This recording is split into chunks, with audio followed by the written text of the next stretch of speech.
talk about political distractions.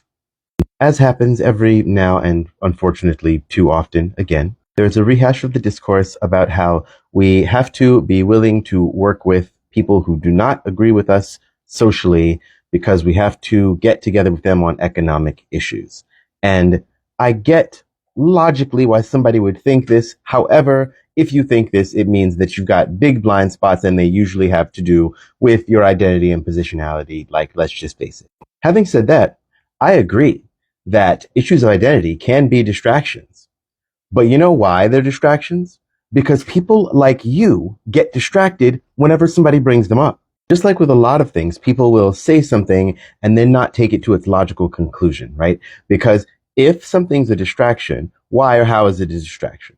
And the reason that these issues are a distraction from the economic issues is because some of y'all don't know how to shut the fuck up when something that doesn't directly concern you and you don't understand comes up. Literally, if somebody brings up something about their identity and how it ties back into oppression and you don't understand or you don't see how it applies to the economics of the situation, you can just not say anything. Like, you're almost right when you say that this stuff is a distraction, but you're not right about who is getting distracted. I, as a black person, I'm not getting distracted when I talk about how being black affects my experience in capitalism. It's not a distraction. I'm talking about the actual problem, just through a lens that you don't have. So if you then tell me, oh, well, race is a distraction, you just got distracted, honey.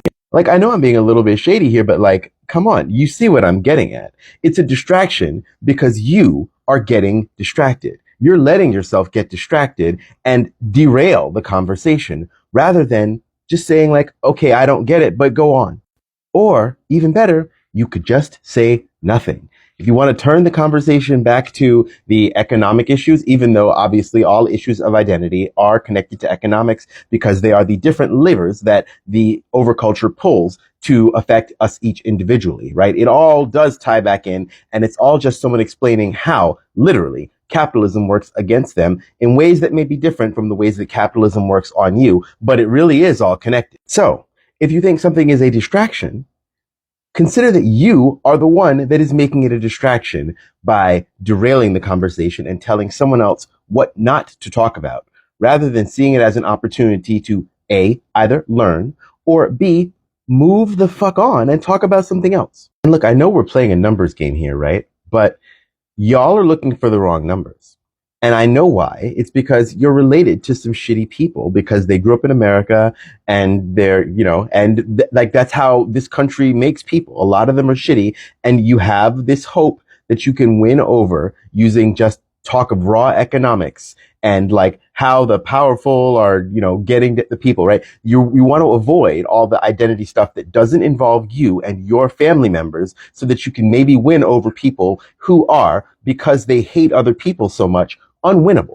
And not only are they unwinnable, but even if you could win them over, you would be winning them to do what? Right. Get better wages for you and other people that look like you and leave people that look like me out. So what in the end are you doing? I know this is a conversation that has been had a whole lot of times, but it's one that I'm going to keep having every time it comes up because it's really important. People that I otherwise respect their ideas about, the amount of theory that they have read and the amount of ways that they have worked those ideas into the way that our world works, like a lot of that is fantastic. And like, I am not going to just say like out of whole cloth that there is no value to theory, because of course there is. It is tremendously, tremendously valuable. However, you need to get a little bit more bell hooks in your diet. You need to listen to queer people. You need to remember that queer people, that black people, that women have always been the forefront of the struggle, and that our discussion of those identities all ties back